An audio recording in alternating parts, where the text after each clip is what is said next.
오늘 말씀의 제목은 억울하게 누명을 썼을 때라고 한번 잡아봤습니다. 자, 시편 7편은요, 그 시의 배경이 정확하게 밝혀져 있지는 않지만 그 시에 붙은 이제 표제어를 보게 되면 이렇게 되어 있습니다. 베냐민 사람 구시의 말에 따라 여호와께 드린 노래. 베냐민 사람 구시라는 사람이 뭔가를 얘기했어요.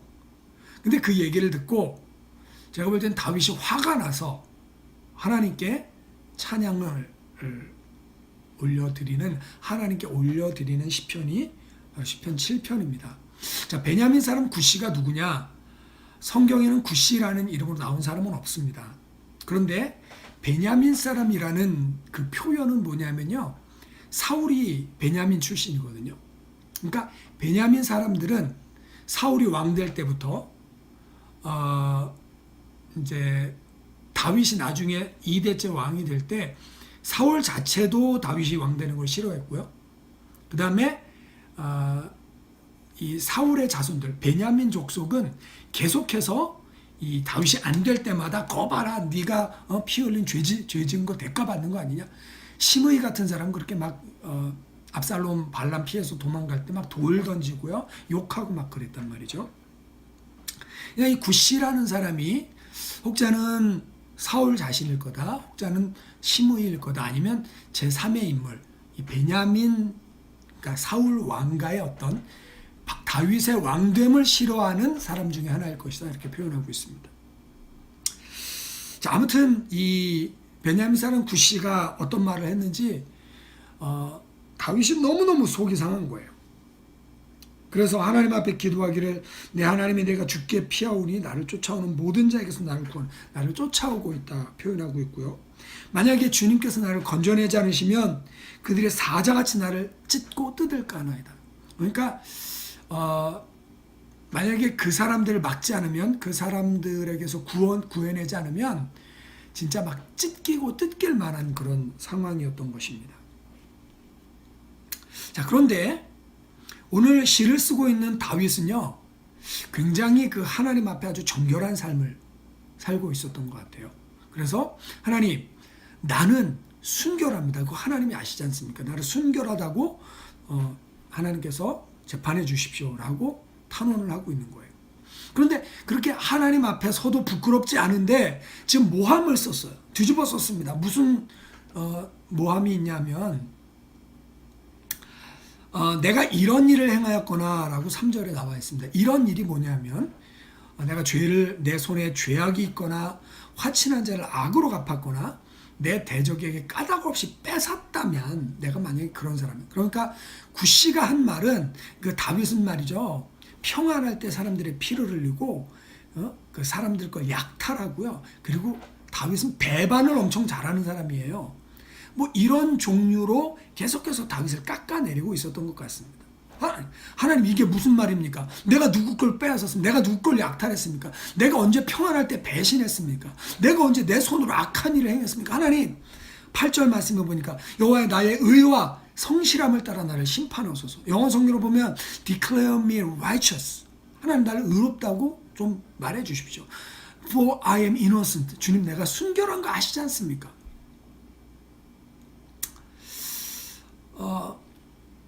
여러분, 아주 그 다윗이 하지도 않은 일, 마음에 품어보지도 않은 일로 인해서 지금 모함을 받고 있는 것입니다. 그래서 1절 말씀을 보니까 내가 죽게 피하오니, 하나님이 내가 죽게 피하오니 모든 자들, persecutor, 나를 박해하는 이 모든 자들의 손에서 나를 건져주십시오 라고 말하고 있습니다. 6절 말씀에 보니까 여호와여, 진노로 일어나서 내 대적들의 노를 막으시며 나를 위하여 깨소서. 주께서 심판을 명하셨나이다. 내 대적들이 지금 stand up against the fury of my enemy. 내 대적들이 지금 막 화가 나서 나를 잡으려고 쫓아온다는 뜻입니다. 그러니까 하나님이 지금 나를 이 디펜더가 돼주지 않으면, 하나님이 나의 방패가 되지 않으면 내가 잡혀서 막 뜯겨집니다 이야기하는 거예요. 여러분, 환란이 다가올 때 어디로 가야 될까요? 네, 피난처로 가야 됩니다. 요즘 왜 핵전쟁이라든지 이런 거 대비해서 지하 벙커가 굉장히 비싼 값에 팔린다 그러죠. 예. 핵이 떨어져서 위에는 다 녹아버려도 지하 수백 미터 안에 있는 벙커 안에서는 적어도 1년을 살 수 있는 양식과 집이 마련되어 있어요. 그래서 좀 돈 많은 사람들은 그런 거 뭐 10억씩 100억씩 주고 사지 않겠어요? 근데 여러분, 우리는 환란이 오면 하나님께 피할 수 있습니다. 시편 91편 4절 말씀은 이렇게 말하고 있습니다. 그가 너를 그의 깃으로 덮으시리니 내가 그의 날개 아래에 피하리로다. 그의 진실함은 방패와 손방패가 되시나니. 하나님이 진실함으로 나를 막아주시는데 그 날개 아래, 암탉이 자기 새끼를 이렇게 품음과 같이 하나님의 날개 아래 피하러 온 자들을 하나님이 보호하신다 말하고 있는 것입니다. 여러분 혹시 하지도 않은 일, 품지도 않은 어떤 일에 대한 사건이나 또는 억울한 모함으로 인해서 힘들어하시는 분이 계시다면 피난처가 되시는 하나님께 피할 수 있는 여러분 되시길 바랍니다. 자, 하나님께 피하는 게 왜 행복한 일인지를 말씀드리겠습니다. 자, 예를 들어서 이렇습니다. 내가 지금 깽에게 쫓기고 있어요. 깽에게 쫓기고 있는데 간신히 피하다 보니까 저 앞에 경찰차가 있어요. 막 달려가서 문을 두드리면서 도와주세요. 지금 제가 깽에게 쫓기고 있어요. 그런데 그 경찰하고 깽이 결탁이 된 거예요. 그래서 경찰이 모른 척을 한다. 그럼 나는 그 깽한테 맞아 죽는 거죠. 잡혀 죽는 거예요. 자, 그거는 경찰이 어떤 경찰이냐면 불의한 경찰입니다. 근데 만약에 그 경찰이 의로운 사람이라면 어떻게 할까요? 깽이 뭐 수십 명이 오건 수백 명이 오건 도끼를 들건 총을 들건 사시미를 들건 자기 총 하나 의지하고 나가서 그 시민을 지켜낸다는 것이죠. 여러분, 우리가 하나님이 공의로운 하나님이라는 것이 얼마나 다행이냐면요, 우리가 불의한 일을 당했어요. 우리가 모함을 받았어요. 우리가 하지도 않은 일에 쫓기고 있습니다. 그때 우리가 하나님께 달려가면 그 공의로우신 하나님께서 내 사건을 접수하시는 거예요. 그리고 나의 디펜더가 되어주시는 겁니다. 여러분, 이것이 우리가 의지하는 하나님입니다. 하나님은 공의로우신 하나님이십니다. 11절 말씀에 보면 하나님은 의로우신 재판장이다 말하고 있고요. honest judge 이렇게 표현하고 있고, 또 17절에 보면 내가 여호와께 그의 의를 따라 감사하며 I will thank the Lord because he is just. 그분은 just한 분이에요. 그분은 공의로우신 분입니다. 자, 그 하나님께서 8절 말씀에 보니까 만민에게 심판을 행하시는 거예요. 7절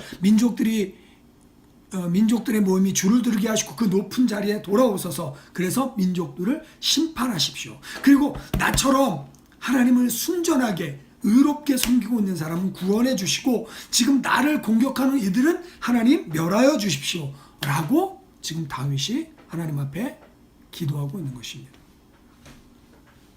여러분, 9절 말씀에 보면 의로우신 하나님은 사람의 마음과 양심을 감찰하신다고 되어 있어요. 예레미야 17장 10절 말씀입니다. 만물보다 거짓되고 심히 부패한 것은 마음이라. 누가 능히 알려마는 나 여호와는 심장을 살피며 폐부를 시험하고 각각 그 행위와 그의 행실대로 보응한다 말씀하고 있습니다.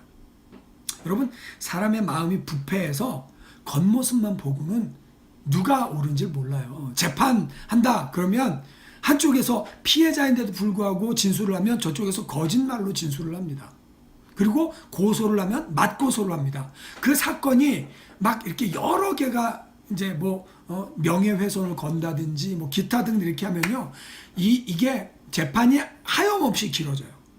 하염없이 길어지면서 돈은 돈대로 들어가죠. 마음은 마음대로 고생하죠. 이렇게 되는 거예요.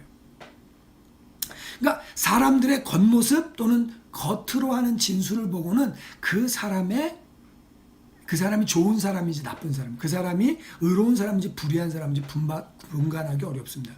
그런데 하나님은 사람의 마음을 살피고요, 사람의 폐부를 시험한다 그랬습니다. 히브리서 4장 12절은 하나님의 말씀은 살아있고 운동력이 있어요. 그래서 좌우에 날선 어떤 건버더도 예리해서 혼과 영을 나누고요. 및 관절과 골수를 나누고요. 또 마음의 생각과 뜻을 감찰하는 거예요. 그러니까 하나님께서 우리의 생각, 우리의 마음, 우리의 영에 속한 것, 혼에 속한 것, 우리가 숨겨놓은 히든 모티브까지 다 찾아내시는 거죠. 그러니까 그 마음을 살피시는 하나님께서 판단을 하시면 정의로운 판단이 되는 거예요. 숨겨져 있질 못한 숨은 것이 있을 수가 없습니다. 여러분, 그렇게 사람의 마음과 양심을 감찰하시는 분이 마음이 정직한 자를 구원하십니다. 10절 말씀, 나의 방패는 마음이 정직한 자를 구원하시는 하나님께 있도다. God is my shield, saving those whose heart are true and right. 그 마음이 진실하고 그 다음에 바른 그 사람들은 하나님이 방패로 보호해 주시는 겁니다. 시편 139편 23절 24절 이렇게 말하고 있습니다. 하나님이 나를 살피사 내 마음을 아시며 나를 시험하사 내 뜻을 아옵소서. 내게 무슨 악한 행위가 있나 보시고 나를 영원한 길로 인도하소서. Search me, O God, and know my heart. Test me and know my anxious thought. 하나님, 나를 좀 샅샅이 찾아내서 내 마음 속에 뭐가 있나 좀 봐주세요. 하나님, 나를 테스트해 보세요. 그래서 내 진짜 생각이 뭔지를 좀 구별해 주십시오. 이거는 마음이 정직한 자가 하나님께 드릴 수 있는 기도입니다. Point out anything in me that offend you. 내 마음속에 혹시 하나님 마음을 걸리게 하는 것이 있다면 하나님 나를 생명의 길로 인도해 주십시오 라고 다윗은 기도하고 있는 것입니다. 여러분, 우리가 하나님 앞에서 의로운, 물론 그 의는 우리의 깨끗한 도덕적인 의를 포함합니다. 그리고 예수 그리스도를 의지하는 의를 포함합니다. 그래서 예수 그리스도를 믿는 믿음에서 나온 의와 우리의 삶을 성결하게 하는 그 의를 가지고 하나님 앞에 살아갈 때에 하나님은 우리를 받으시고 우리의 보호자가 되시는 거예요. 시편 말씀에 말했잖아요. 내 마음에 죄악을 품으면 주께서 듣지 않으신다. 그러니까 기도하는 외형적인 행위가 중요한 게 아니라 여러분, 우리의 마음과 우리의 모티브와 우리의 삶의 의도가 순수해야 되는 거예요. 그렇게 되면 하나님이 정직한 자를 보호하십니다. 자, 반대로 하나님께서 민족들을 모아서 심판하실 때에 악한 자에게는 보응하시는 거예요. 11절 말씀에 보니까 혹시나 이걸 읽을 때 오해할 수 있는데 11절, 하나님은 의로우신 재판장이며 매일 분노하시는 하나님으로다. 아니, 의로우신 하나님은 왜 매일 분노할까? 이 한글 성경은 안 나왔지만 영어 성경에는 God is an honest judge. He is angry with the wicked every day. 악한 사람들에게 매일 분노하시는 거예요. 선한 사람은 어서 와라고 하는데 라고 악한 자에게는 분노하시는 거죠. 그러니까 매일 분노하시는 하나님은 악한 자에게 분노하시는 거예요. 자, 이렇게 말하고 있습니다. 악인은 죄악을 품고 conceive 한다는 얘기, 이거 애기 품는 것과 똑같아요. 그래서 재앙을 베고 그다음에 거짓말을 낳는다 이렇게 표현했어요. 그리고 그가 웅덩이를 파지만 자기가 그 웅덩이에 빠지게 된다. 그리고 그 재앙이 자기 머리로, 그 포악이 자기 정수리로 돌아간다 표현하고 있습니다. 그러니까 악인은 하나님이 멸하시는 시간이 있는 거예요. 하나님 멸하시는 타이밍이 있습니다. 그래서 그가 만약에 회개하지 않으면, 이거 12절 말씀입니다. 사람이 회개하지 아니하면 그의 칼과 이미 칼을 준비하셨고요. 활을 시위를 이미 당기셨고요. 그 활은 불화살이에요. 그리고 죽일 기계를 예비하셨다 이렇게 말하고 있습니다. 그러니까 악인이 하나님 앞에서 견딜 수가 없는 거예요. 시편 1편, 악인은 그렇지 아니하며 오직 바람에 나는 겨와 같도다. 그러므로 악인이 심판을 견디지 못하며 하나님이 마지막 심판 때에 악인에 대해서 정죄하시는 거죠. 여러분, 그러니까 우리가 악한 자의 편에 있어서는 안 됩니다. 자, 그러면 오늘 말씀으로 한번 돌아가 보겠습니다. 만약에 다윗이 자기가 모함을 받고 있어요. 모함을 받고 있어서 내가 이렇게 참아서는 안 되겠다. 나도 칼을 던지든 활을 쏘든 창을 던지든 저것들 다 죽여버리겠어 라고 했다면 다윗은 의로운 사람이 될 수 없었습니다. 그런데 다윗은 자기를 죽이려고 쫓아온 사울이 동굴에 들어왔습니다. 그 동굴에 들어왔는데 조용히 가서 그의 옷깃만 베왔단 말이에요.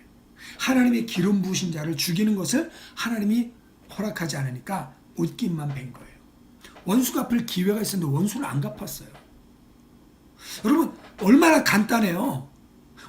옷깃을 베가도 모를 정도였으니까 그냥 칼로 삭 하면 자기 쫓겨다닐 필요가 없는 거예요. 자기만 안 쫓겨다닙니까? 자기 따르는 사람이 600명이었는데.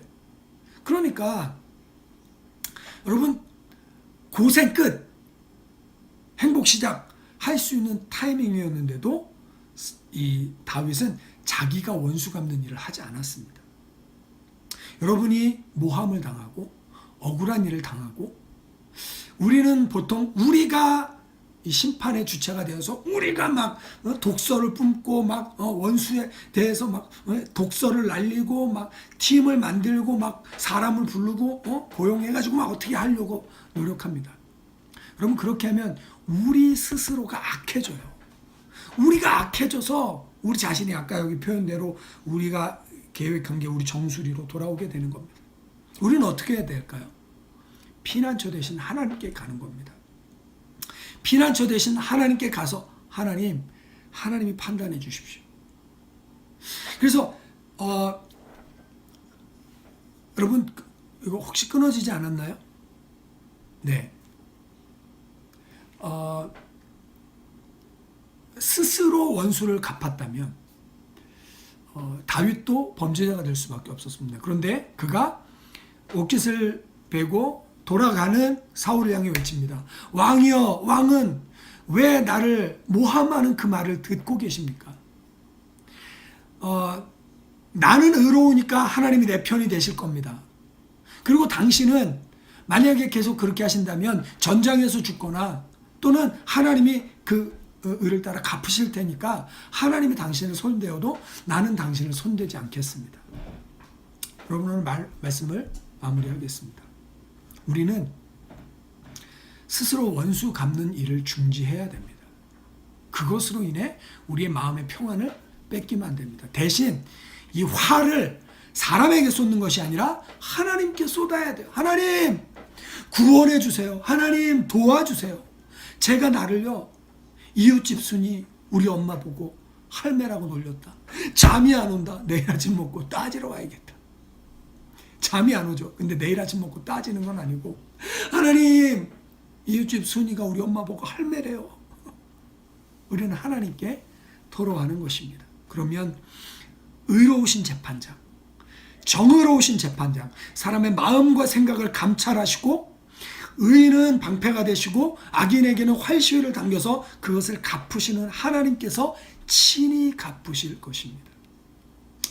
그러면 억울한 일을 당하고 모함을 당한 일이 있다면 하나님을 피난처 삼아 그 안에 거하시고 하나님이 그 일을 해결하시도록 하나님께 기도하시길 바랍니다. 그러면 하나님이 여러분을 지키시고 여러분을 보호하시고 이 문제를 풀어 넘어가게 하실 줄 믿습니다. 그 하나님의 날개 아래 이렇게 품어지고 이 재앙이 지나가기까지 그 안에서 지킴을 받는 귀한 여러분들 되어주시기를 예수님의 이름으로 축원드립니다.